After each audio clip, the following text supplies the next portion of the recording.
Where Did the Road Go is brought to you in part by our Patreons. This month in particular is being sponsored by Eric Hervin and Lindsay Marie Trebet.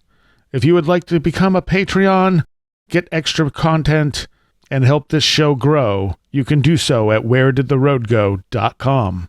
And now our show. Transmission start. Welcome to Where Did the Road Go? Join us as we wander off the path and explore lost history, consciousness, the paranormal, unexplained mysteries, alternative thought, and much more. We are present on the web at wheredidtheroadgo.com. Now here is your host, Seriah. Welcome to this edition of Where Did the Road Go? And tonight I am joined by Mr. Adam Sayne and Serfiel of Conspirinormal. Hey, what's going on, guys? Hello. So, we're going to do some listener stories. Some of them are pretty old. I dug through and I'm like, okay, who have I not read stories from that are like 2 years old or so? And I'm like, oh, I feel bad now. Because there are some good ones in there.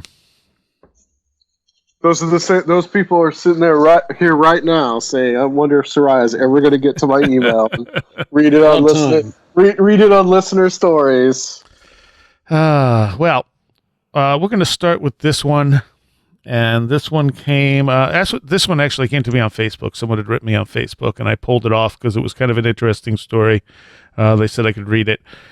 They said not too long ago, back about 5 years or so, a good friend of mine and I were out hiking a trail in a section of old-growth forest in the McGregor mountain range of north-central British Columbia. On our way up the mountain, he asked me to stop so he could take my picture. I turned around on the approximate 10-foot-wide trail and smiled. Then my buddy drops the camera and balls up his fists like he's going to hit me. His face was intense, like a cat about to pounce. I laughed and said, "What the heck are you doing, bro?" He relaxed and all of a sudden said, "Something big and black just stood up beside you from a crouch and then just disappeared." Ugh. We both spent a few minutes talking about it and then started up the trail and into an oncoming thunderstorm. I'm a teacher by trade and he's a physicist. We're both sound-minded people who do not do drugs. Strange, though that's not the first time something strange has happened to us. Hey. Well, it sounds like it was a good friend. He was ready to fight whatever that Yeah, was. no kidding. And in a 10-foot wide trail, so I mean, there's not a lot of leeway there. Yeah, it was something. Does he say how far away he was when he saw it? Nope. But he was taking a picture, so probably not too far away. Okay. And it just stood up and stood up and walked away? Disappeared. Like dematerialized? I would think so, yeah. That takes a lot for someone to drop their phones nowadays. Well, he dropped his camera, but still, a camera's expensive, you know? Okay. Yeah, well, there you go. Okay, so you got a couple of things there. First of all, it dematerialized. Like, I was under the impression, I think when you were first reading it, that he just turned around and walked off. Yeah, no, just. But if it disappeared. So there you go. I mean, there's interdimensional spiritual Bigfoot for you. Yeah, it's not good at being photographed. Right. That's the other thing, too. Clearly, instead of dropping the camera, he should have not worried about his friend's well-being and taken the picture. Right. Well, that's the story. Yeah. That's with UFOs, too. It's always like, well, I was just looking at it. You know, I didn't think to take a picture. Yeah. I was just kind of transfixed, you know. Well, that's what happened when I saw in a state of amazement. When I saw that huge UFO, that was the thing. I had a video camera in the back seat. It probably wouldn't have picked up much because it was just lights. But right, it wasn't until after the thing dropped down where I couldn't see it anymore that I went, and I have the video camera with me. Cool. But I mean, it would have taken me a minute or two to get that camera. It was an old VHS-C camera, so it would have taken a minute or so to get it running. It's not like I could just flip it open and hit record, you know. Yeah, but it was enough to give this guy a visceral reaction where he just yeah. All right. Let's see which one of these is first. I think it's this one? No. I don't know which one's first. Let's try a different one. I'll figure that out in a minute. So I actually actually, I've had a couple of weird things happen. And the weirdest was I'm laying in bed. I was awake. So it didn't feel like a, what's the word I'm looking for? When you have, you're half awake. Like a waking dream? No, post-hypnotic. Okay. Not post-hypnotic. Oh my God. Hypnagogic. Yes. It wasn't, it didn't feel like a hypnagogic thing. So I'm laying there in bed, and all of a sudden, just to my left, I hear what sounds like somebody rolling up one of those pull blinds. Okay. Very loud, very clear, right next to me. And I just kind of look, and there's nothing there, and I'm like, okay, I'm going to roll over the other way and go to sleep. It seems like this stuff happens to you a lot while you're in bed, too. Oh, yeah. Yeah. Right. Like you talk about the one thing that's happening in the closet, I think, and there's been several stories where you just heard things or felt presences while you're in bed, but however, you're not asleep. Right. I hadn't gone to sleep yet, or whatever, or I'm not. Yeah. It takes me a lot to fall asleep, and there's definitely times where I'm going, okay, that was hypnagogic. Like I'm just waking up and I hear something, and I'm going, yeah, that was in my head.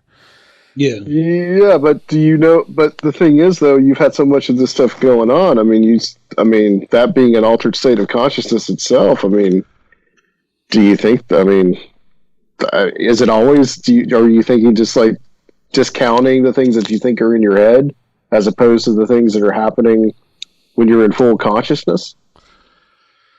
Because you got a lot of stuff going on. We all know this. Yeah, but a lot of it's very subtle. Like today, I'm laying there, and I had just woken up, and I rolled over on my back, and I heard what sounded like music, but it sounded like normally when I hear music, it more sounds like something musical, but it could be like a television or something, like that ambient noise type of thing. But I laid on my back, and I heard what sounded like heavy music, and I'm like, what is that? And I'm like, is it my alarm? And I'm like, but my alarm is Sanhedrin. It's doomy. It's not like really heavy, and it's definitely not loud. And so metal from the aether, man. Well, I rolled over onto my side, and it went away. And I went, okay. And so then I rolled back on my back, and I heard it again. And I said, I'm going to check my phone anyway. And I reached over and I checked my phone. It was one of my computer customers calling me, and it was kind of important. And I'm like, oh. And so I'm like, so did something decide to make me check my phone? Like, is that what just happened? That's very possible. I mean, people get that little, they get that vibration in their leg when the phantom phone vibration and things like that. Yeah, it could be. I mean, the phone was definitely silenced, but... I mean, you're basically tying it, with all these notifications, people are really tying their nervous system to the phone. I mean, I've had a lot of weird experiences with it, but I totally relate with the auditory hallucinations, too. I've experienced those a lot in my life. They're usually loud bangs and things like that. Oh, yeah, like exploding head syndrome. Oh, gosh. That's what it's called, yeah. I don't think it's that bad. I just, get weird noises and muscle spasms, and I'm like, what the hell was that? Oh, let's go back to sleep. Yeah, look up exploding head syndrome. The other weird thing that happens, I got home from the store, it was like 2 a.m., and I got out of the car, and I looked over toward, the side of my store where there's a bunch of trees, and I see a light in one of the trees, and it looked like a house light. It didn't look like any kind of plasma or anything. It just looked like a house light shining through the trees, and I'm like, wait a minute. What house light would that be? And I looked back and it was gone. And then I'm going, okay, did I swing my head around and one of the house lights from around, look like, and I'm like turning my head around, swinging it back and forth, trying to replicate it. And I'm like, nope. All right. And so I brought all the groceries in, and I went back out and I walked over to that tree, and I'm like, okay, there's nothing weird going on. It doesn't feel weird, nothing. And then I'm looking toward the back of the house, past the big barn, toward the fields, and I see two lights, and one's a house light I'm familiar with, and then there's the same light to the left of it, and I'm going, wait a minute. I'm like, where? And then it was gone again, and I'm like, now wait a minute. Light doesn't just disappear, and so I ended up walking all the way out back there, and I could see the one house light, and that was it. And I'm like, cool. So you made me take a walk, I guess. So it's usually just you out there, right? You live mostly alone. Yep. I mean, I kind of I almost kind of fear that type of hermitage, as far as if I feel like if I was alone that long out, especially more in nature, I'd probably like hallucinate all kinds of stuff. Well, it wasn't a hallucination. I definitely saw the light both times. I just don't know what the source of it was. And like I said, it didn't look like like an earth light or a plasma light. It looked like a normal house light looks, but they were in two different places and there's no lights in those directions. Strange. I don't know. I think I talked about it with Tim Renner. I had as I was working on this book I'm trying to work on a lot of the different stuff I've come up with about the paranormal. I'm sitting here in silence, and I kept hearing what sounded like a tire on wet asphalt outside my window. Like, it sounded like someone was gunning a car on, like, wet asphalt, and you hear, like, the... Yeah. And that's what I mean. I'm just used to so much urban noise that you're not, like, you know... You really shut a lot of it out. You're not so conscious of it. Yeah. But I think if I was kind of out a little bit, I'd like every little thing be like, "What's that? What's that? What's that?" You know. It's like the silence is deafening kind of effect. Yeah, right. And with that, I went outside, and I'm like, because after it happened a number of times over, like, I don't know, 3 hours, I was like, okay. And at some point, I'm thinking, that's what UFO witnesses, describe the sound of the UFO as sometimes is like tires on wet asphalt. I'm like, ooh, maybe I could see a UFO. And I went outside and there was nothing. I stood outside in the dark for like half an hour, hoping to get anything, and nothing happened. That's how it usually is. So I don't know what that was all about. With the light in the trees that you saw that looked like kind of like a window, a light coming through a window, do you know if there's any? No, I'm sorry. Not a house light like coming through a window, like a house light like someone has up on a pole. Or an outside light. I gotcha. Well, I mean, still though, I think that it'll still work for what I'm about to ask, whether or not there could have been anything on that property at a certain point. No. Or in that area.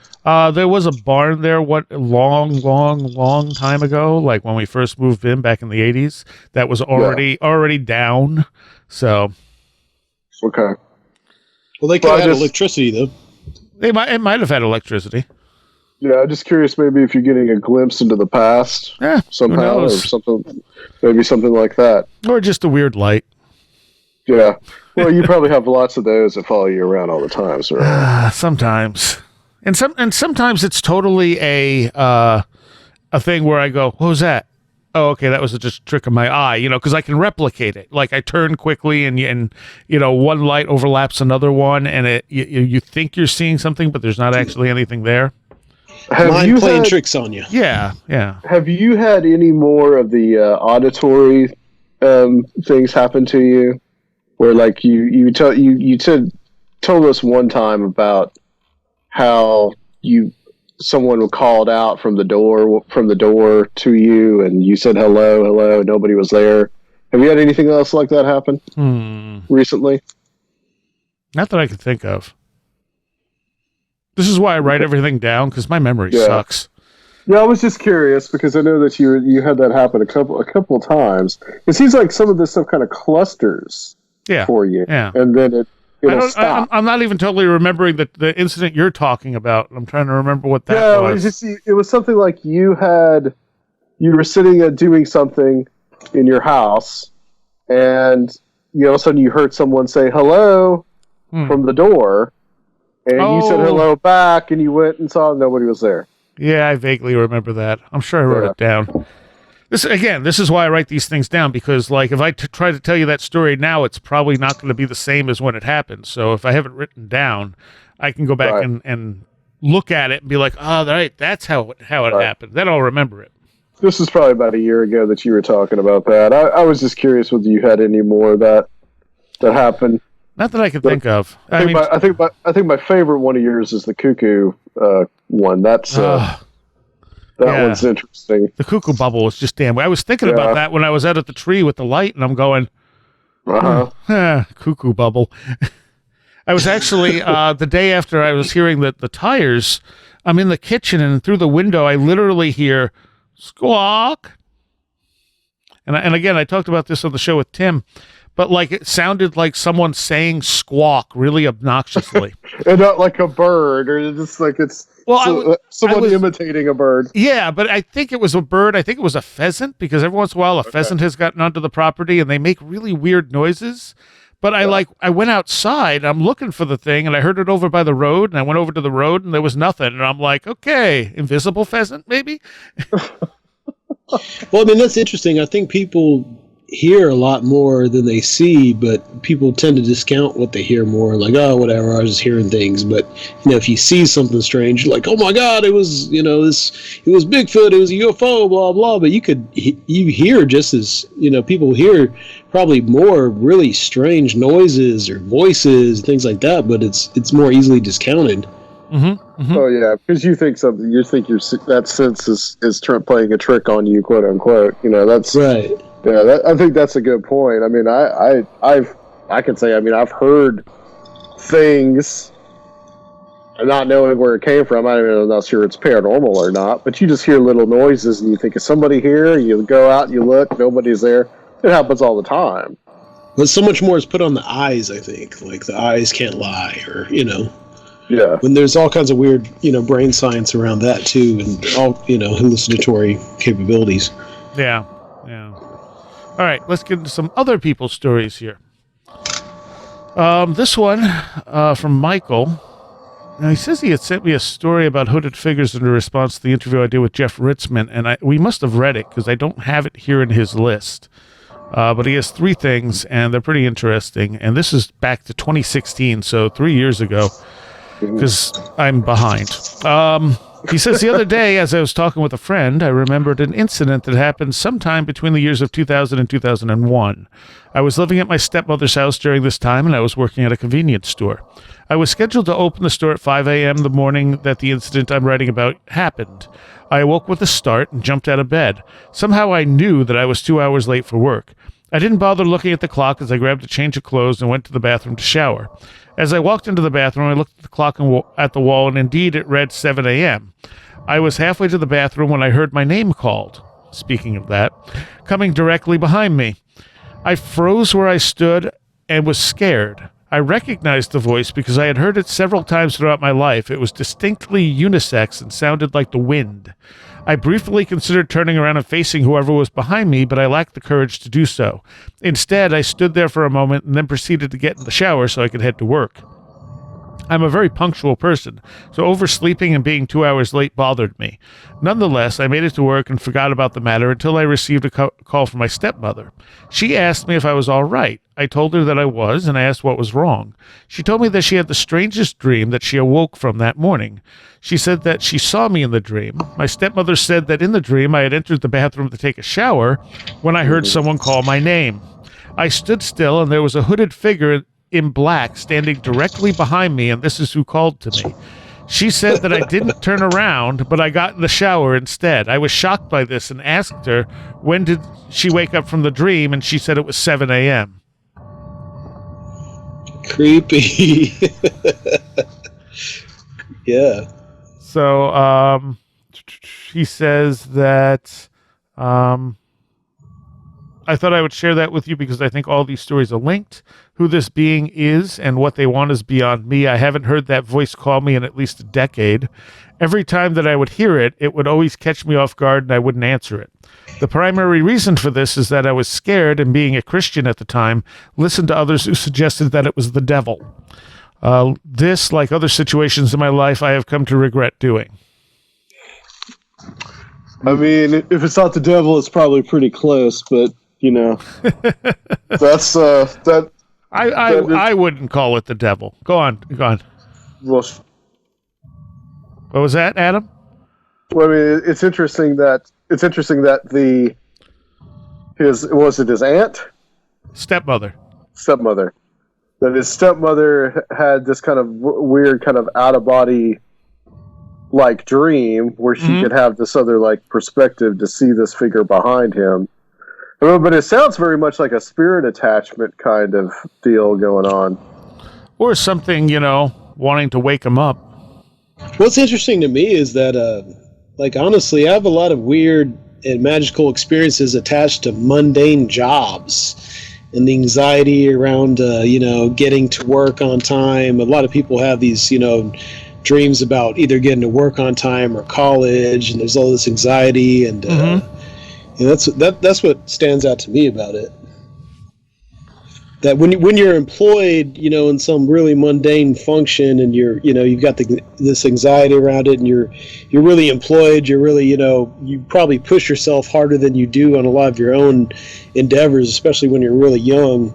I found that there's a lot of weird stuff around that. It sounds really strange, but something I've seen. So he sent me a couple others that were pretty interesting.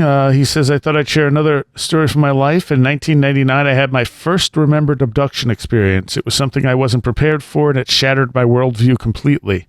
For the first couple of years, I chose to believe that it was just a very, very traumatic dream. I eventually came to the realization that it wasn't a dream when I came across another person's account describing the very place I had been. I guess what drove the realization home was the fact that this person lived in Scotland, far away from where I lived. I think that when you're faced with something so life-altering, you have a couple of choices. You face it and you adapt to the change, or you fight against the change, desperately clinging to old beliefs, or you avoid it with everything you have at your disposal. I chose option C because of the nature of the experience and what I took away from it. I struggled with this new reality for the next couple of years. While I did my best to avoid any semblance of the experience, in the end it would not be ignored. I began to have flashbacks at random times and began to have horrendous nightmares. Even then, my avoidance was in full gear because I would force myself to awake when the dreams would take that sudden turn. I even chose to work the night shift, wanting to distance myself from any chance of getting taken again. However valiant my efforts at avoidance had been, I realized that they could reach me anywhere at any time. My girlfriend, at the time, saw the toll that my experiences were having on me. It was having a detrimental effect on my work, relationships, and health.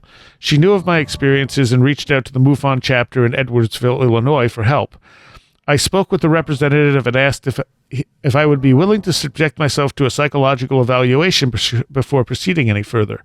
I guess I sounded pretty bad by that point, but I jumped at the chance to prove to others, and most of all myself, that I wasn't crazy. The MUFON representative put me in contact with a psychiatrist from the St. Louis University who had an interest in abduction experiences. I took the evaluation, and it was determined that I had a minor form of depression, but other than that, I wasn't psychotic. After the evaluation was completed, the psychologist, I never met the psychiatrist I had initially spoken to, asked if I would be interested in continuing the conversation. I agreed and continued going weekly. At one point, the psychologist suggested that I try an antidepressant, and I politely refused. A short while after that, he asked if I had read Communion by Whitley Strieber. I told him that I hadn't, because even though I had heard of the book, I just couldn't get past the cover when I first picked it up at the bookstore. I found it deeply unsettling and couldn't explain why. He suggested that I read it, and that honestly surprised me. Why would a doctor suggest I read a book like that? So at the next available opportunity, I went to a local bookstore and purchased the book. I was very ambivalent about the book, and it took a few days for me to sum up the courage to read it. Somewhere in the middle of the book, I accepted my experience and the visitors. I realized that they had been in my life for, my entire life. They had been kind of like an undercurrent, more of a constant than any of the people who had come and gone throughout my life.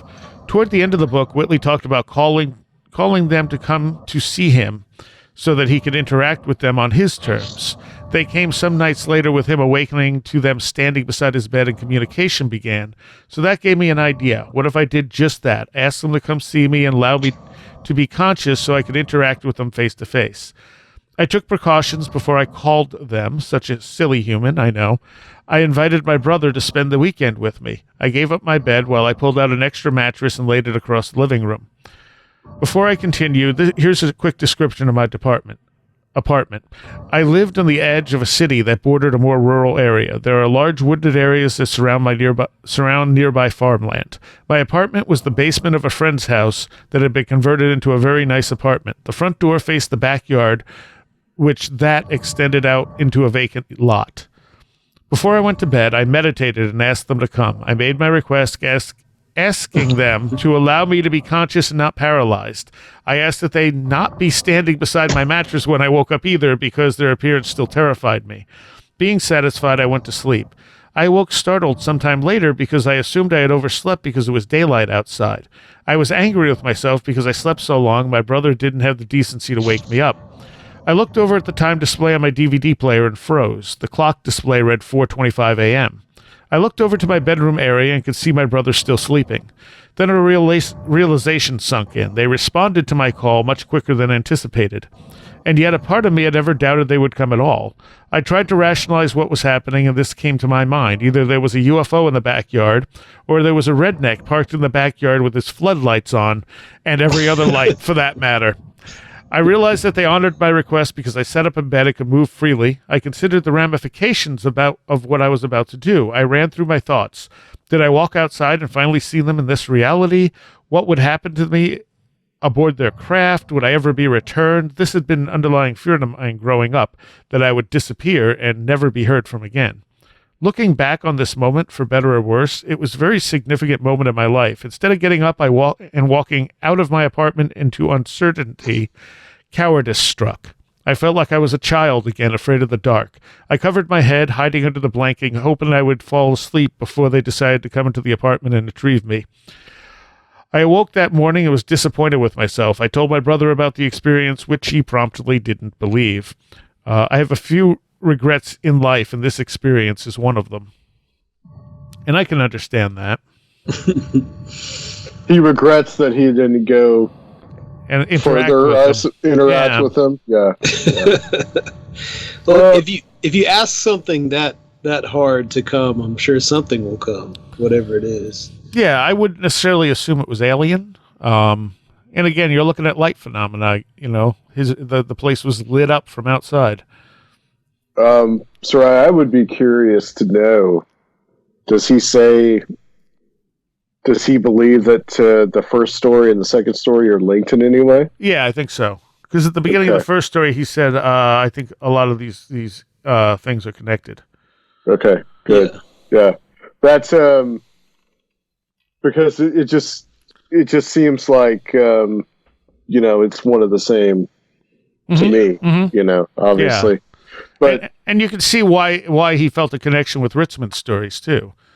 Yeah, and essentially, calling on them and making them manifest in his life, and the reading communion as well, and like that visceral reaction that he had to the cover. I think you guys may have been talking about the cover of Communion at some point. I'm sure. And I honestly think, I remember having the same kind of reaction to it when I saw it back in the day. And I think everybody has had that. Yeah, that's like an icon of a whole generation. Yeah. I think it's that cover is pretty much designed by that artist to get that visceral reaction out of just about everybody. And I think that part of there's that whole mythos that, well, if you had that visceral reaction, then you must be an abductee. Yeah, I don't think that's it's sold millions of books. Necessarily true. Yeah. It's just a disjointed, surreal image of a human, and it just makes you feel uncomfortable. Well, it's also, it's something we've seen in altered states of consciousness throughout history. Yeah. That's right. The whole ancient alien thing. They're like, look, there's drawings of grays on these cave walls, but shamans were the ones who painted those. Yeah, and it's something that mirrors us. It mirrors ourselves. And it's an uncomfortable part of our psyche. It could be a deeper part of our psyche. It could also be an other. And even, as much as down as I am on hypnosis, or I don't think people should ever get hypnosis to recover memories, I wonder if the reason grays show up on hypnosis, even when they're not being, when it's not done wrong, is because your Red Pill had suggested that hypnosis itself is an altered state of consciousness. Well, right, exactly, yeah. So you may be having an experience with those actual entities while you're under hypnosis, thinking you're remembering something. Well, that's exactly. Persinger, Cheryl Lee, she could talk to this, I think. But I have heard that Persinger, when he had the God helmet, the EMF frequency into the brain, that people would see those gray figures. Now, not necessarily gray, but kind of like these ethereal gray figures. And so that seems to be a motif. It seems to be this common thing. And it seems to be like there's this almost nightmarish version of ourselves. I mean, to me, that's what a gray is. They're just this kind of nightmarish version of us. They're like this insectoid demiurgic thing too, where they're messing with your body or your whatever, and like fixing things, doing medical things. It's really weird. Tearing people apart, putting them back together. The whole DMT experience, all that stuff. So they may be they may be a deeper part of us that works as a catalyst. There's really no way to know at this point. I mean, we can barely come to terms with the fact that these things exist on some level. Well, it is an archetype. It's a recurring archetype. Yeah. Well, one of the big motifs that you always hear about, about Lamb and Crowley and how it looks like an alien gray and all this. It's like, but I think might have been you, Seriah, that said this, that basically if you look at it, it really was almost a representation of Crowley drawing kind of like this weird self-portrait. That was, someone I had on, the first person I ever had on just talking about Crowley, and I forget his Freight or something, he said that. He said that was a self-portrait that Crowley made of himself, that Crowley had Adam, painted. You're bald too, Adam. But also, I don't know that Persinger got grays. I think Persinger just had people would detect presences in the room with them. Yeah, I can remember there was some interview with one of the people that one of the subjects, and they said that they saw some kind of figure. Yeah, but I don't know that it was gray. They felt that, and they saw some kind of grayish kind of figure. But it wasn't like, it didn't look like a gray. It was just a gray human figure. It wasn't. I see. It wasn't distinctive. Gotcha. Yeah. All right. So that's the whole thing. They're not distinctive. It's some kind of, it's weird and mechanical, even though it's kind of biological and insectoid. Like, I don't know. Okay. Yeah. Let's continue. We'll get stuck on the grays. The last part of Michael's thing is the UFO sightings he's had in his life. He said, when asked, the first memories that people tell are varied and unique as the person telling them. Once I asked my sister, I didn't grow up with her, what her first memory was, and she told me it would be when she was 2 years old. She said that the memory consisted of her and an older sister running down the street to the ice cream vendor in Utah. How she could remember something like that truly fascinates me. My first memory that I can consciously recall occurred around the age of 3, perhaps 4 years old, so it'd be like 1979 or 1980. It was the 4th of July, and we, my mother's stepfather and I, were gathered with other people from the motel complex into this parking lot, which was located in Corona, California. I remember that I was standing between my mother and stepfather watching fireworks with fascination when I heard a humming sound coming from the left of the rooftop. The motel complex was 2 stories, so it made it difficult to see what was making the sound. Momentarily after noticing the sound, a disc-shaped craft began moving over the rooftop. It was moving very slowly, so that you were able to look at it in extreme detail. I noticed that everyone was looking skyward, not talking, as this craft was slowly making its way past the motel. I remember gazing in wide-eyed wonder at the lights that were under the craft and then to the single row of windows that encircled the middle section. I kept looking at the windows, hoping to see someone that might be looking back at us. And as slowly as it came, it was gone. I remember that when it had left, everyone quietly returned to their rooms. It was only until we were back inside our room that my stepfather teasingly said to me, "They're coming to get you." And that was the first memory I can recall. Now, that makes sense, too, of being the first memory you can call, because that seems like it would be something that would really register in your brain. It would stand out, yeah. Yeah. Yeah. The second sighting occurred when I was around my early teen years. I had gone to church camp located in Idlewild, California. I was there for a week, and during this time I had some weird encounters, but that isn't part of the story. On one of those days, late in the week, when we were at the bonfire and singing worship songs, someone had called our attention to something in the late afternoon sky. It was very obvious that the craft we were looking at wasn't a plane. Again, it was a disc-shaped and had a single row of windows around the middle of it. It remained in view until it disappeared between the mountains. The third sighting occurred in 1999. My brother and I had just walked out of the theater from viewing The Matrix when my brother said, "What is that?" I looked in the direction he pointed, and there were 3 huge lights in the shape of a triangle. It was an overcast night, so it was very difficult to make out any defining features. I remained stationary for at least 5 minutes, and so did he. Or it remained stationary for at least 5 minutes, and so did we, before the lights eventually faded away. And the fourth sighting that I had occurred in 2003 on my way home to Jerseyville, a rural area in Illinois, after midnight one evening. I was driving on Route 67 when when a light caught my attention. It was high up in the sky and it was closer than the other stars. During this time, Mars was close to the Earth, so I assumed that's what I was looking at. But since I had been looking at it on previous nights, it seemed to be in the wrong part of the sky. As I was driving, I realized that Mars should actually be behind me. So, like the idiot that I tend to be from time to time, I stuck my head out of the window while still in motion and located Mars in the part of the sky that I knew it would be in. I sat back down in the driver's seat and then looked for the object again, and sure enough, it was still there. But then it shot off unbelievably fast to the east and was gone.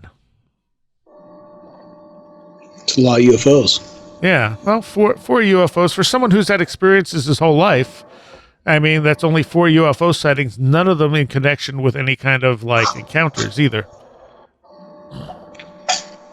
Yeah, just craft or lights. Lights, and he was seeing actual craft in these cases, too. Yeah. He was looking for George Clinton in the first window.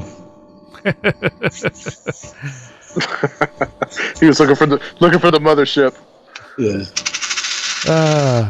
I hear a coin. Did someone drop a coin? It was an auditory hallucination. All right. So that's those. Those were from Michael. Let's move on to one from that was sent to me in 2017. Also, if you have stories you want to share, please do so. Stories at wheredidtheroadgo.com. I promise we'll get to them eventually. And if you just want to tell us a story and don't want us talking about it on the air, that's also okay. Or, if you have a bunch of stuff you want to talk about, you can always come on the air with us and talk about it as well. That's really cool, just being an archivist of people's stories, too.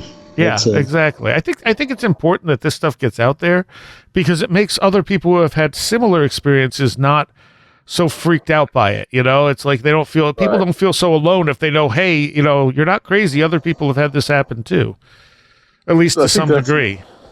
I think people are becoming more and more willing to speak about this stuff because of shows like this. Yeah. And we're not just taking the high strangeness ones. We're not making fun of anyone for having an experience because we don't know what happened. Right. We're not there. I mean, there's been a few here and there where I'm going, I don't know about this one, but that's it. I don't know, and I would rather treat it as a real experience, even if I have doubts. Then treat it like it's not and have someone feel, and have it be a real experience. And now that person's like, oh, great, And no matter if it is internal, external, spiritual, psychological, it's still an experience. Exactly. If it has an effect on you, it's a real experience. All right. So, he says, this is from Christopher. My name is Christopher, and my story is hard to tell because it's a bit like pulling on a thread, and everything unravels, and what it seems to reveal scares me. I had a Seattle Times paper route in Poulsbo, Washington for 10 years. I usually left my apartment in Bremerton at 12:30 a.m. and finished around 5 to 7 a.m.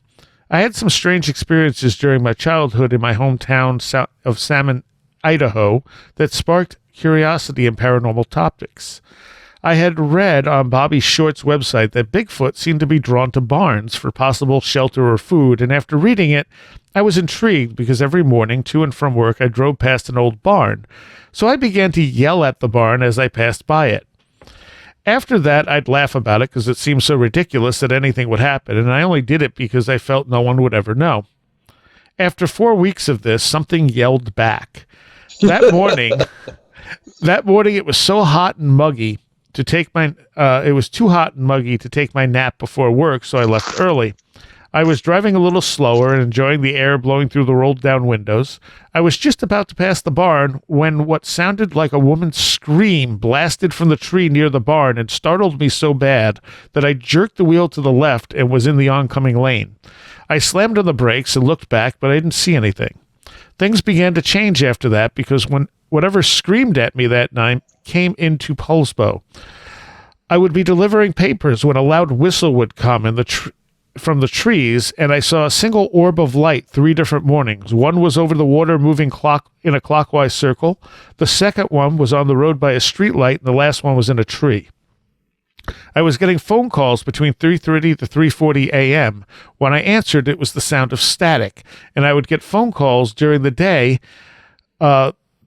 and during the daytime that before I could answer, the phone stopped ringing, and I would call back the number 5 seconds later and get an automated message that would say the number is no longer in service.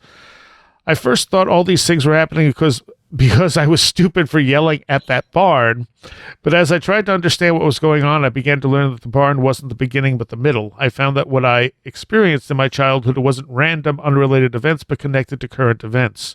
I'm sure this all sounds crazy, and I've left out a lot of the details because it would be too much for an email. I've tried to talk to Bigfoot researchers, but they don't really like anything that suggests Bigfoot might be something other than an unrecognized primate.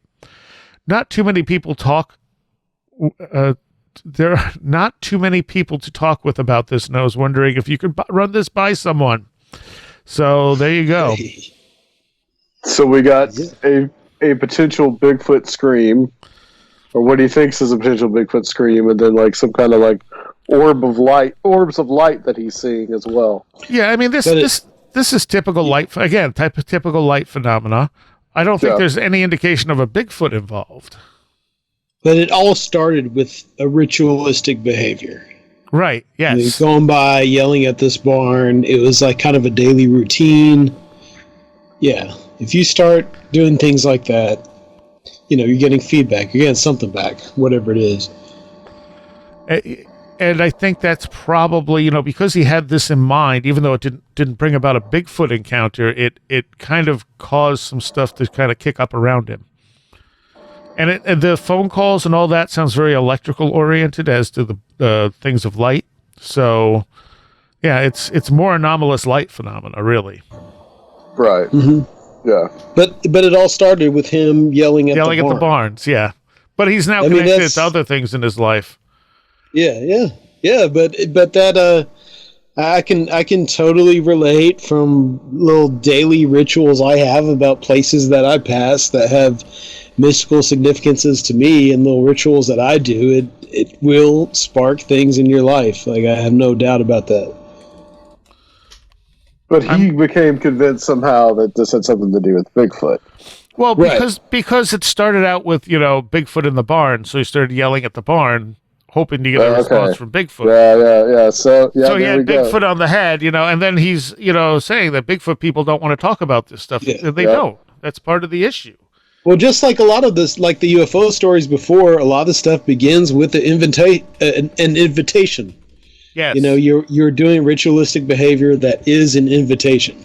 And then people are like, oh, and then this happened. But yeah, it's like, well, yeah, you started this. Like, this is definitely part of what's going on. I think a lot with like people that go out in the woods now, and they're hunting Bigfoot.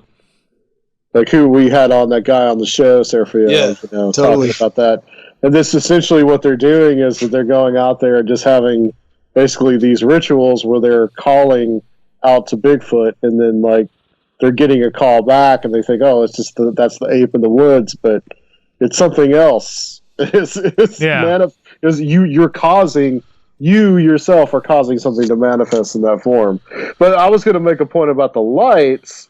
The possibility that anomalous light phenomena, but what if that is like kind of, because I always have this idea that maybe the other whatever that might be actually what they are before they actually manifest to us, right? And those lights could be what is causing that to causing that scream, that woman's scream. Mm-hmm. Mm-hmm. And I wonder too from the description if maybe it was also the sounds were electrical. I mean, a scream and the what was the other one? Oh, that's the wrong story. he would get, when he answered, he'd get a sound of static on his phone. That's electrical. Yeah. And what was the other sound he was getting? Bing. That wasn't me. And that's the kind of stuff. That's the kind of stuff too that Keel talks about as well. Those kind of weird phone calls in the middle of the night. And yeah. Weird voices on the other end of the phone, and that's you hear that again and again and again. Oh, he was hearing a loud whistle coming from the trees, and then he would see a single orb of light. So a loud whistle is definitely an electrical phenomena.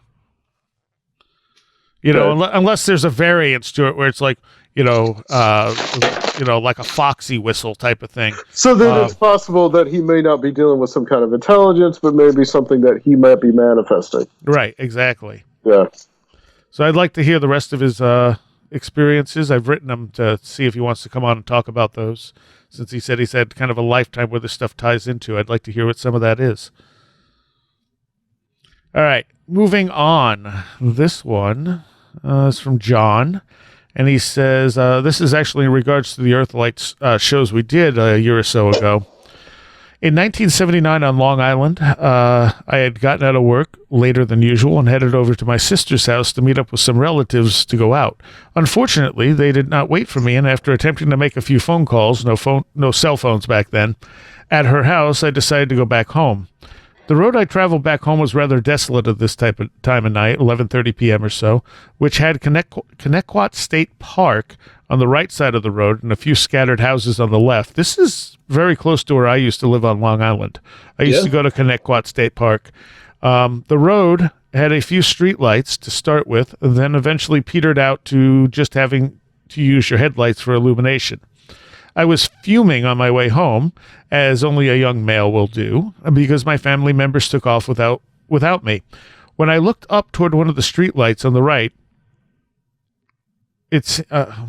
When I looked up towards one of the streetlights on the right, it seemed to disengage from the other lights and started to pace my car. It was approximately 30 degrees above the horizon and seemed to be weaving in between the trees in the park. I was trying to rationalize what this might be. A reflected light off the windows? No, I had the windows rolled down, at least on the passenger side of the car. A coning light from a tower at MacArthur Airport? Nope, as it was too far away, about 5 miles, and didn't have that same sweeping motion that those lights do. I then thought it might be a light attached to some kind of building in the park and giving off the illusion it was pacing me. So I figured if I stopped the car, the light would slow down or stop when I do. Well, I pulled over to the side of the road, and the light continued for about 25 yards past my car, stopped, and slowly started to backtrack the same way it came, but appeared to be going at a slower pace. The light was about the size of my thumbnail at arm's length, and a dull white or yellowish in color, and approximately 75 yards off the road on my right. Though being night, I can't be that accurate. I didn't panic until I thought about getting out of my car and possibly climbing over the fence and checking it out. Fear or common sense got the better of me, and I took off for home. Some of my other family members were there playing a board game in the kitchen, so I excitedly started to tell them what happened, and my brother-in-law started to laugh and thought I was mistaken, which I don't think I was, and I don't normally shoot off my mouth about my interests or theories. And in turn, I got angry and told him to F off and went upstairs. Didn't talk about it after that, but I didn't forget about it either. He says, I'm just speculating that it may have been some kind of earth light, plasma. The one thing I've thought about lately, having listened to Jeff Ritzman, is that theorizing similar light phenomena can occur in some cases during high emotional states, such as the light on his ceiling in his home after having a heated argument with his son.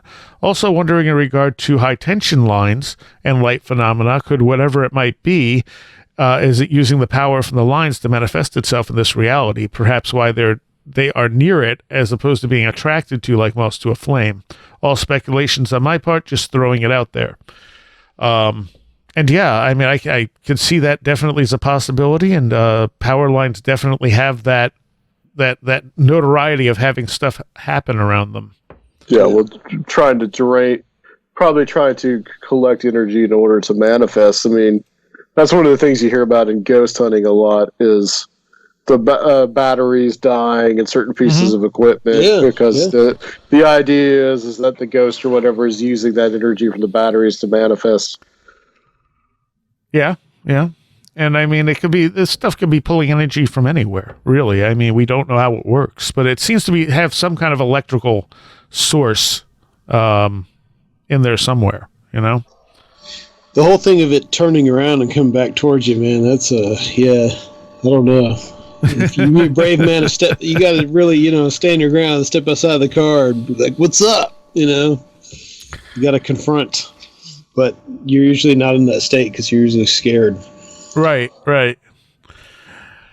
All right, let's look. And that was a great story. And, I mean, just the fact that it seemed like it detached from a street light, that's do you really. Think there's more to? Do you think there's more to the interaction of electricity in these things in all of the technological?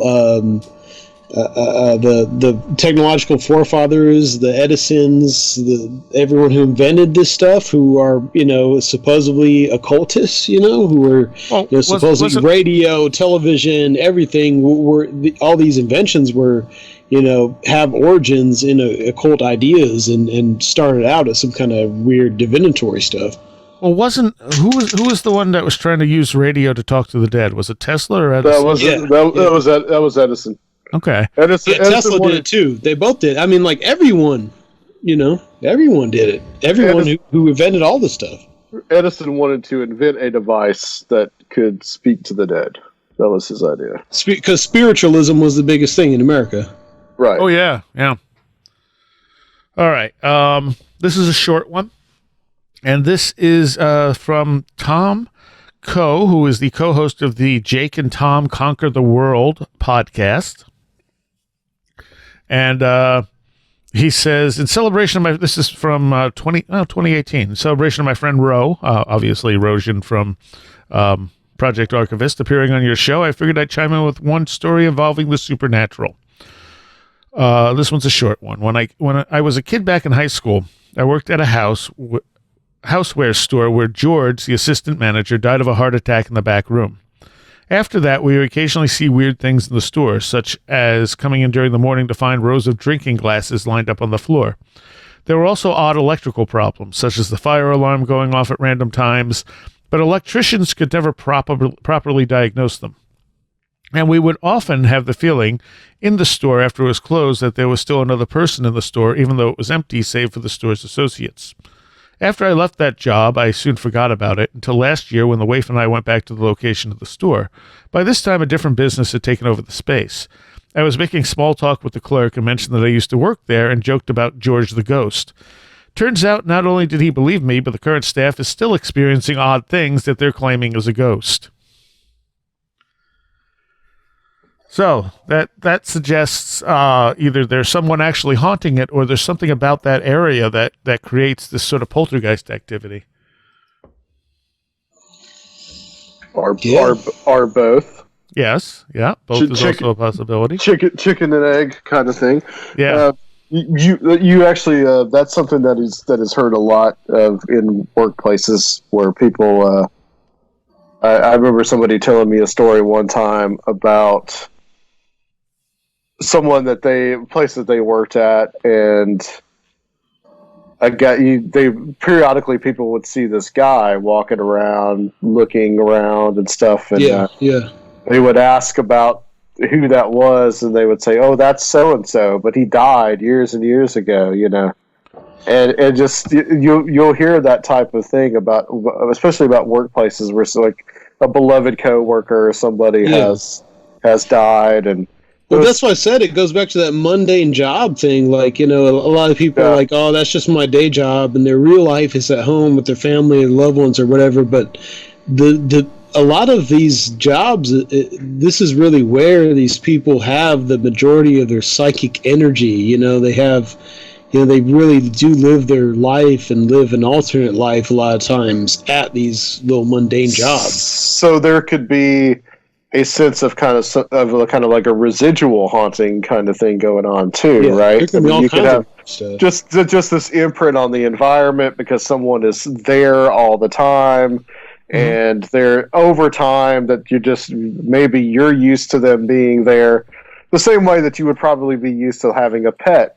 Yeah, you know, around, and people have that phantom cat that rolls up in their lap. I've worked at retail places on big strips where we have these just fixtures of the neighborhoods who just are there every day, just street urchins, and it's So someone is gone, and then you expect them to be there. There's either some kind of psychological effect, or that's the actual spirit of the person for eternity is doing the same job over and over again. Yeah, I literally know of people from jobs that I had that were like a fixture of a big strip of town.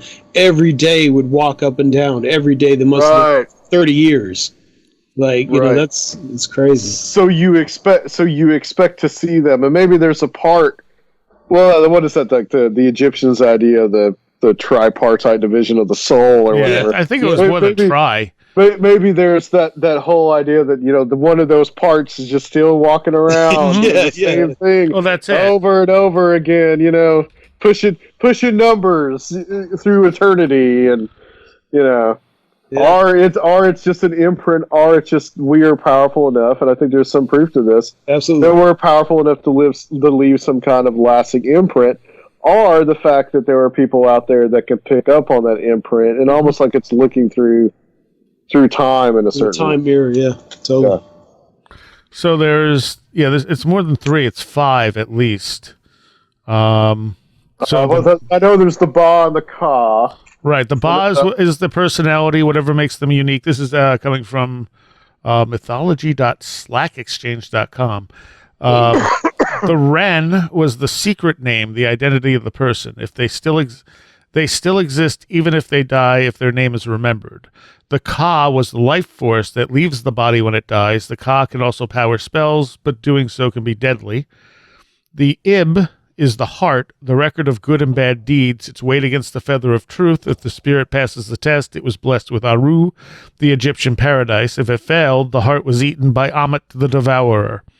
And the lice, or the Ias, I think it's IAIS, ice, is the last part of the soul, or no. Oh, that's just a typo. The last part of the soul is the sheut, S-H-E-U-T, sheut, or the shadow. It can be used to perform a shadow execration, even more powerful than a standard execration. It was the silhouette of the soul, a backup copy. All right. That's what you keep on your floppy disk. Right, the backup copy. That's interesting. And someone else chimed in here and said the Ren was the name given to the person at birth. Egyptians believed it was part of a person's soul and that would live as long as the name was spoken or the person remembered. The Shiot was the person's shadow, a silhouette. Egyptians believed that the shadow somehow contained part of the essence of the person. The Ib was a metaphysical heart, and to the Egyptians it was the focus of emotion, thought, will, and intention. They understood it as the seat of the soul. The Ba was the notion of personality, everything that makes a person unique, and the Ka was the vital fire or spark that distinguishes living people from dead. Yeah. So there's other ancient cultures that also had that belief that there were multiple parts of a personality. That's a philosophical, spiritual battle that I have between West and East, is really trying to figure out what I think about the survival of personality and what the nature of consciousness is, and the afterlife and reincarnation and things like that. I don't really know, and I think it's a great mystery. I think there's a lot more out there than we could possibly understand, and I don't know that it's the same for everyone. That's the other thing. Yeah.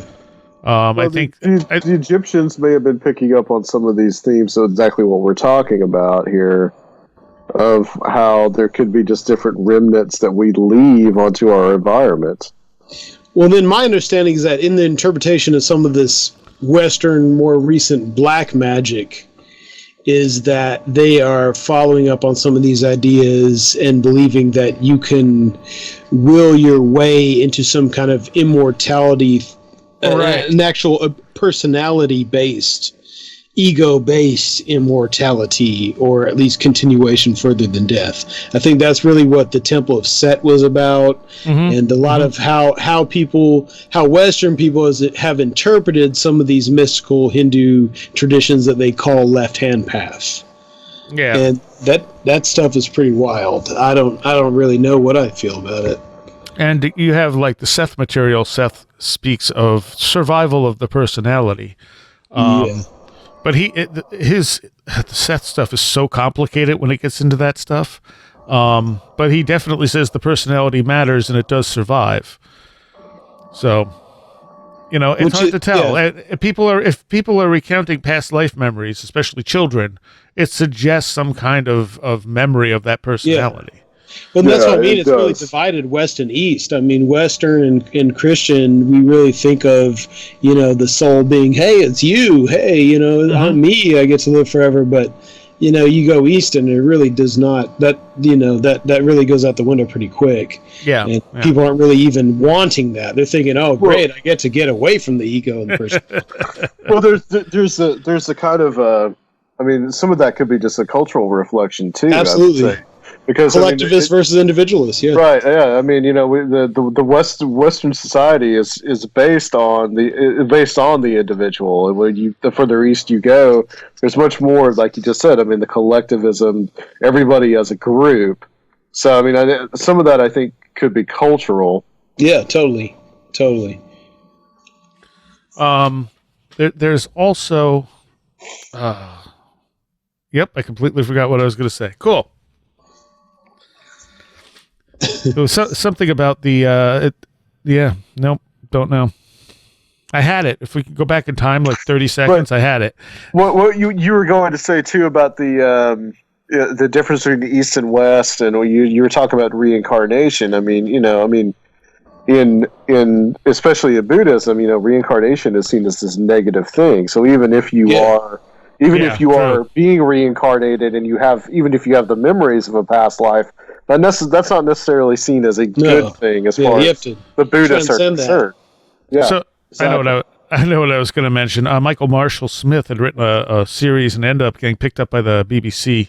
Or he wrote a book and it got picked up by the BBC, and I cannot remember the name of it off the top of my head, but it was about people who were part of like this cult, and they would use certain things to regain control of like their reincarnated person. So like they would find a way to track who that person has been reincarnated as, and they'd show them certain things that were meant to trigger off that previous personality that would then take control of the new life. Kind of sounds like that X-Files episode where the one about reincarnation. I don't remember that one. Yeah, there was a cult in that. The one that it's called The Field Where I Died. I remember the title. Yeah, I remember that. Yeah. Yeah. There was a cult that was essentially believed in reincarnation and trying to trigger go into the past lives, and it's a good game for a cult. That's a really good game for a cult. Michael Marshall Smith's book was called The Intruders. It came out in 2007, and it was on BBC. They did one season of it on the BBC, and then that was it. But it was a pretty interesting idea. It's not something I'd ever thought of before. What if you could trigger off that old personality? I don't know. I like me right now. I just heard an ascended being in the background there. So you mean my cat? Yeah. All right, we're gonna go on to a story. Best will take you. This is a story from Bart Ooms, who does the UFO Weekly News website, ufoweeklynews.com. And he said he has two experiences. One was around September 1996. He says, I observed a metallic object from very up close in my garden. This was during the Belgian UFO flap. I'm Belgian, he says. I was not aware this flap was going on until my father mentioned it a couple weeks later, and I was reminded by the news coverage the next year in February when a Belgian F-16 chased an object over Belgian airspace. I think these were the black triangles, right? Yeah. I think this might have been the catalyst of more weird experiences 2 years later in 1998. 2 years, yeah, okay. Right. All right. I was cycling back high speed from my weekend job.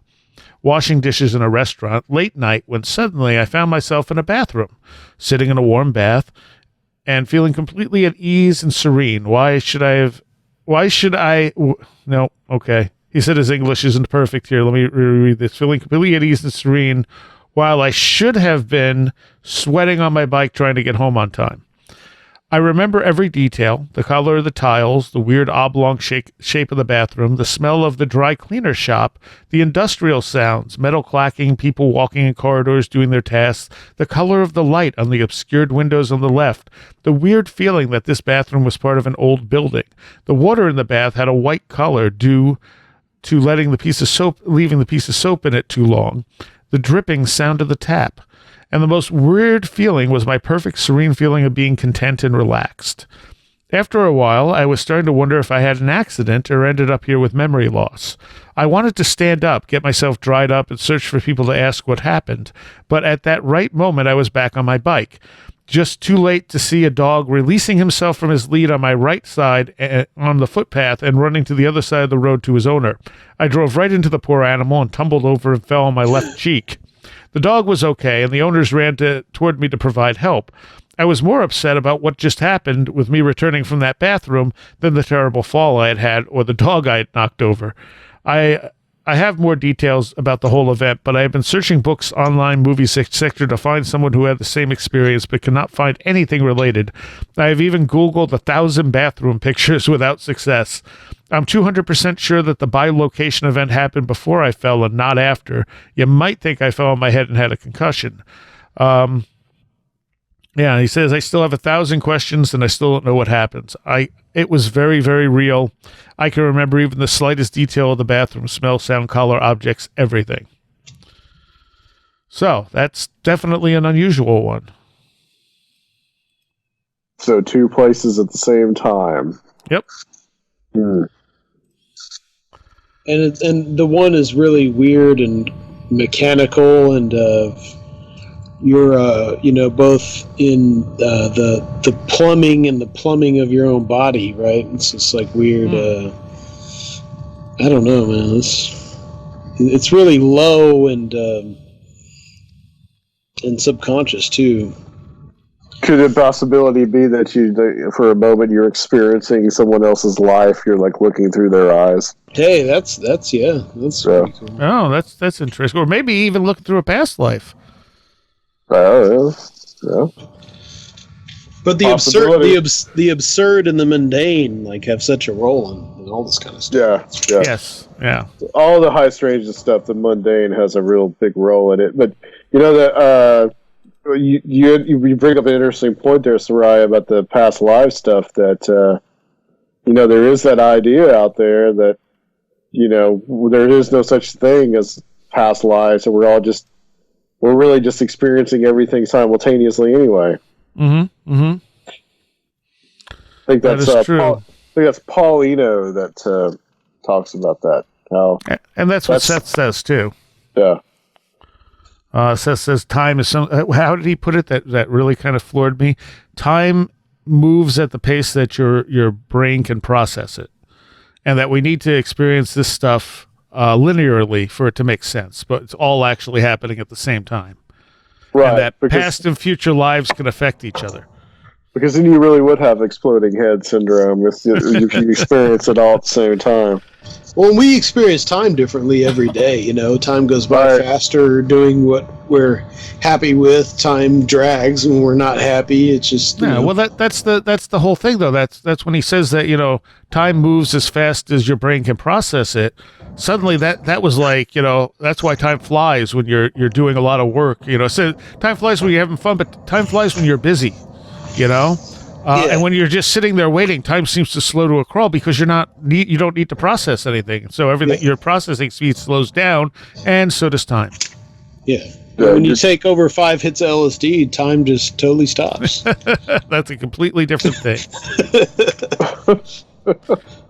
All right, this is one of the newer ones I got. This is back from May. So for me, that's a really recent story that's been sent. And again, you can send stories to stories@wheredidtheroadgo.com. And it starts with, "Hello, my name is Nicole. What I'm about to share happened almost 10 years ago, but I remember like it was yesterday. I was living with my grandmother at the time and had 2 friends over that night, and we were sitting in the backyard hanging out. Where we were sitting, we were facing the sliding door that opened to the backyard, and that was open, and you could see all the way to the living room that had its lights on. The house wasn't very big. One of my friends walks to the house, to the living room, I assume to watch TV. I watched him the whole time walking to the living room, and he turned around to face the front door that was open, and next to the door was a big window that was open, and I saw a guy with blonde hair. He was wearing a Hawaiian-styled shirt, and he was grinning with tiny spaced-out teeth, but what freaked me out is they had these 2 round circle eyes that took up the space of where his eyebrows should be, but were not, and he didn't have eyeballs, but just glowing white bluish lights shining out of them. He seemed to be looking right at me and waving. My friend walked out the door in a hurry, almost running, and when he did, the guy from the window was gone. He just disappeared. I jumped out of the seat and ran into the living room, and by then my friend had come back in. I asked him why he ran outside, afraid to tell him what I saw in case he hadn't. He replied that he saw someone at the window, and I asked, was he blonde? He said, yes, but his eyes. And I said, right away they were lights, right? And he said, yes. What the hell was that?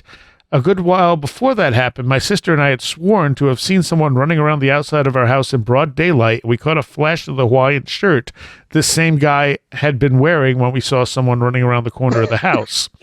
We checked to see who it was, but never saw anyone. I have checked online for answers on who is this or what they are, but find searches just of shadow people with glowing red eyes, nothing at all to what we saw. I'm just glad I wasn't the only one who saw this entity, so I know I wasn't hallucinating." Well, it automatically makes me think of Grinning Man. That's an entity people see. And of course, you also got lights in there. Yeah. Right. I mean, I suppose if you want to try and give it a normal explanation, someone was messing with them and had some kind of goggles on. Or it sounds like a methamphetamine addict. Sounds like a Skante warrior. But I would say Hawaiian shirt guy is probably not something I've heard of before. But man, it's like the anti-flannel man. Exactly. So if anyone else has ever had an experience like that with a glowing-eyed Hawaiian shirt guy, please let us know. Guy. Well, there you go. I mean, if Hawaiian shirt guy is a thing, that's kind of awesome, really. We're starting a whole new meme right now. We can start incorporating some tiki stuff in there now too. Yeah. Oh yeah, he's got Kahuna power. But yeah, I mean the grinning man stuff. Yeah, well, it's tricksterish, and even the Hawaiian shirt, like it's it's tricksterish. Like as far as American culture goes, it's a guy trying to party, have a good time, go against social norms. It's the beach bomb. It's it's tricksterish. It's the Big Lebowski. Yeah. There's a little more here. She has a couple other parts. Another time, around the same period that I saw this glowing-eyed guys, I was sitting in the living room with my sister's girlfriend in broad daylight watching TV when we noticed shadows coming into the living room. They looked like a group of people walking in line. Some were taller than others, bigger and skinnier. We both looked at each other like, what the hell? And I said, that's a lot of people. I got up and checked the front door, which was almost always open, and we had a screen door and no central cooling. I said, for the heck of it, I'll walk outside, and you tell me when you see my shadow. So I walked toward either side of the house and finally walked back into the front door. She said, you know when I saw your shadow? When you walked back into the house. It freaked me out. Nobody had actually walked into the house, so how could we have seen so many shadows of people? And that almost reminds me of the story from the last listener's story where the woman was seeing like a shadow walk along the outside of the house repeatedly when she went into a particular room. I have no idea. No, Adam was on for that one, though. Yeah, I remember that one. That's just a typical shadow person thing where they're there and they're not, And she says, recently, now that I am married and moved away from my hometown, my husband's son and I went back to our hometown to visit his father and wife. Okay. We were all sharing one room with a huge queen-size bed. I was sleeping against a wall, and then out of my deep sleep, I wake up for no apparent reason and see a shadow of a woman darker than the dark room itself. She resembled my stepmother's shadow. She had a big, flowy, curly hair from what I could make out, and as soon as I woke up, I said my stepmother's name. This person turned around and walked out the door. I assumed she was looking for something in the bedroom. I had no clue. At that moment, I tried to go back to sleep, but felt like I had to pee, so I crawled out of bed and went and didn't see anyone in the hallway and went straight back to sleep. The next morning, I asked her if she had found what she was looking for in the bedroom, and she asked, "What?" I said, "I saw you last night in the room, and I called out your name. You turned and left." She said, "I slept all night in my bed and never woke up." I told her I saw you standing there and described what I saw, and she gasped and said, "No, I was asleep and tied my hair into a braid. It wasn't me." She and I were both freaked out. My dad claims to see a woman in white, different from what I saw in his house, walking toward an area with no doors or into the pantry and the kitchen.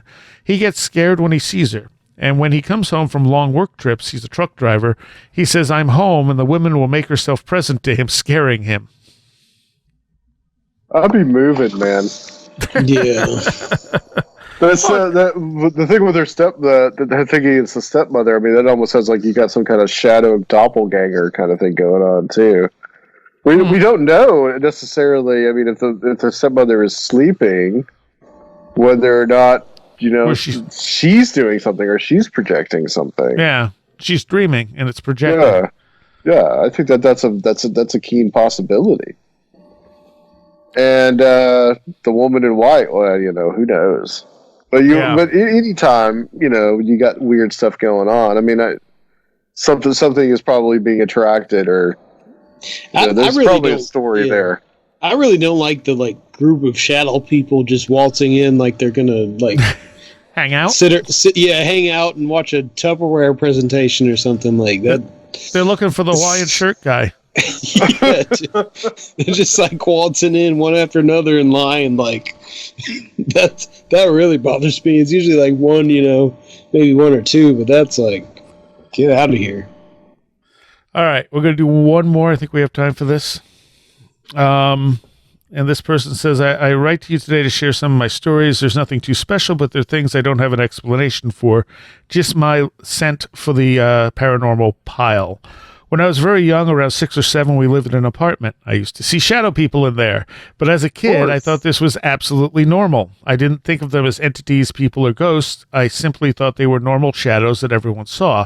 It didn't bother me. No one else sees them? Huh? Sorry. You mean no one else sees them? It didn't bother me that they didn't have a source, and I didn't mention it at all. I was never scared of them, and they didn't seem to be aware of me or anyone. Usually they walked past our living room or into the room I shared with my brother.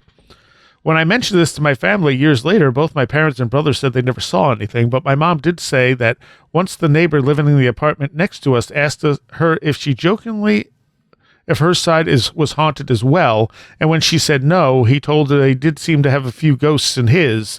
He didn't feel threatened by them either, and he had a habit of saying, "Now, you can just take care of the house while I'm gone," to whoever was there, and he left for work. But since my mom is quite the skeptic, she never asked him for updates, and he probably didn't feel inclined to share anything more. A few years later, we moved out of the apartment to a house.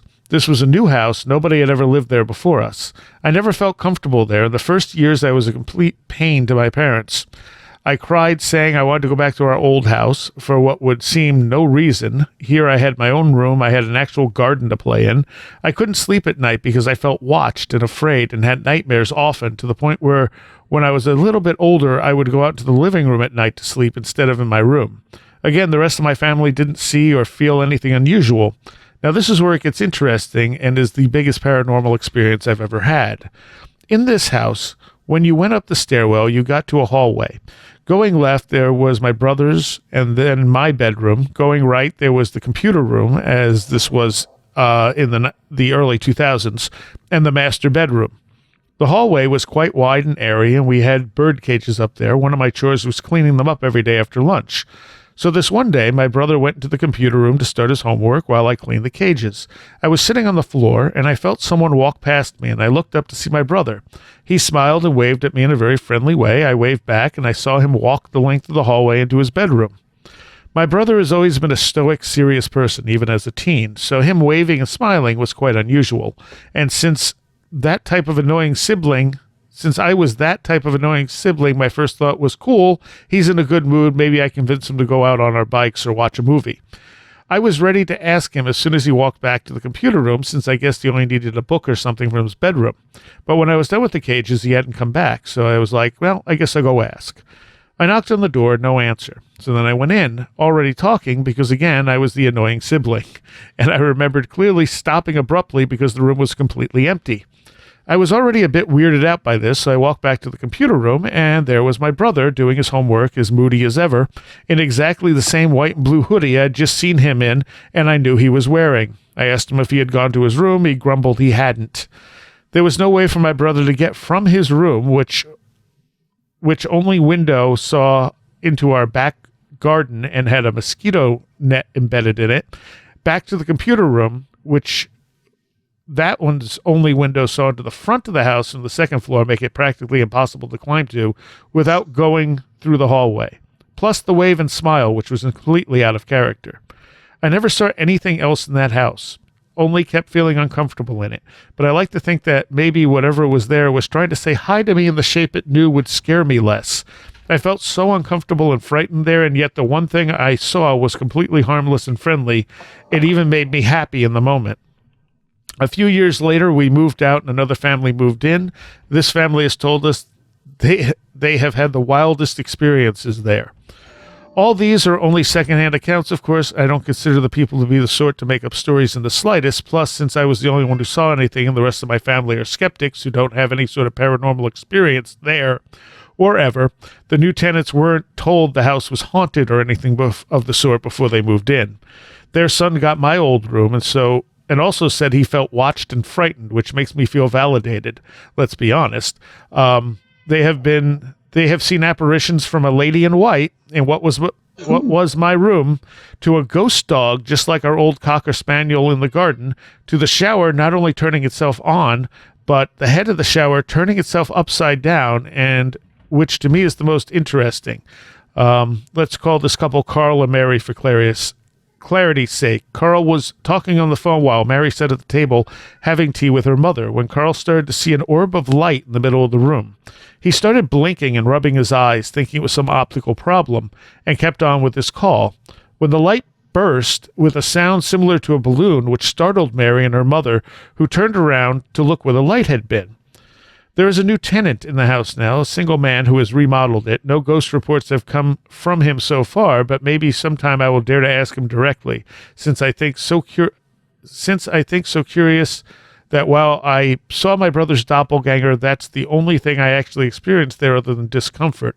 From that to what it would seem like a very active place with the second family, all of them much less skeptical than my own, and now it would seem it's completely quiet, or maybe one man alone is afraid of no ghost. That's all I have for now. Thanks for this. So yeah, that's a whole bunch of stuff we just talked about in another story. Right, yeah. You got the lady in white again. Shadow people, yeah. Impersonating his brother. Yeah. Yep. And again, light phenomena. This is why I say light phenomena goes through all this stuff. There's something to the light.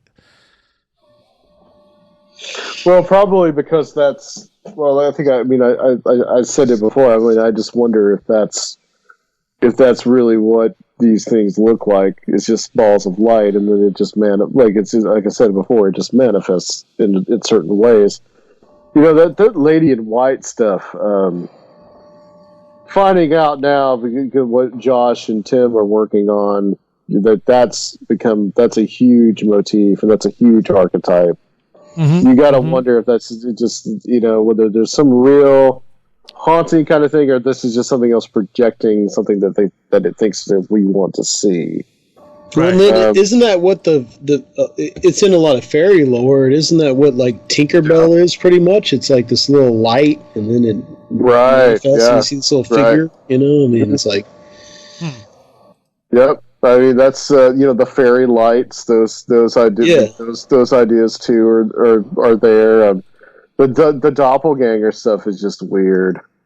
Yeah. I mean, it really is. But you hear that again and again, where something will appear as a member of a family, it's just that, you've got your own kind of doppelganger story, Seriah. I mean, and Gwen apparently has a ton. Oh yeah, yes, she does.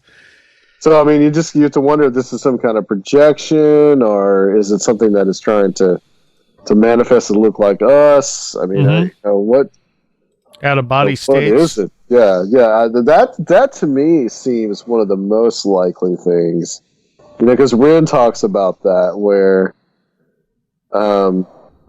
he sees people when he's out of body, and they'll say, "Well, you can see me," or we mentioned Flannel Man before, and kind of how the surprised look that Flannel Man had. And I've played with that idea, the possibility that Flannel Man is some kind of manifestation of someone, and that that they think they're being all slick and being out of body or something, and they realize, oh, somebody can actually see me, so I better get out of here. This. I mean, it was just something subconsciously that we're doing, or is again just an imprint on the environment, possibly. I don't know. All right. Well, I thank everyone who sent in stories, and again, stories at wheredidtheroadgo.com is where you can send yours if you'd like us to talk about one on the air, or if you want to come in on and talk about it yourself, or if you just want my feelings on it. If you want to throw something at me and see what I think, that's also okay. All of those, go to stories at wheredidtheroadgo.com. Adam, where can people find you?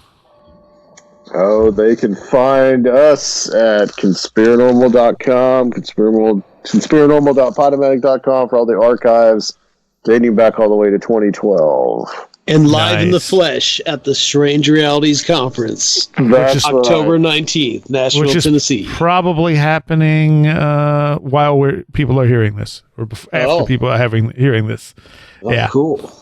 Oh, okay. Nice to meet you guys. All right, hopefully we'll see you next year. Hopefully Seriah will be there at Strange Realities Conference. Yes, 2020. So. All right, thank you guys. Thanks a lot. Our patrons help make this show possible, and I'd like to send an extra special thanks to all patrons pledging $10 or more.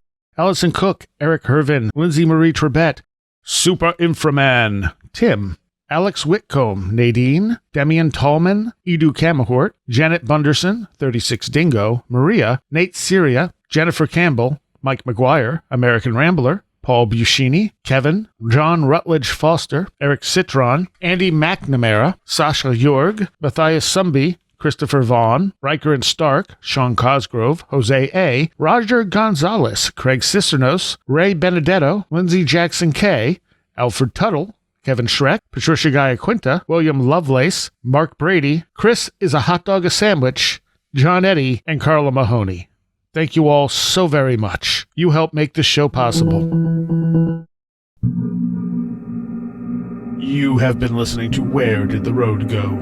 This show is made possible in part from our Patreons, and we thank you and everyone listening for helping us continue this exploration of the strange. You can always find everything Where Did the Road Go related at www.wheredidtheroadgo.com. And thank you so much for your support.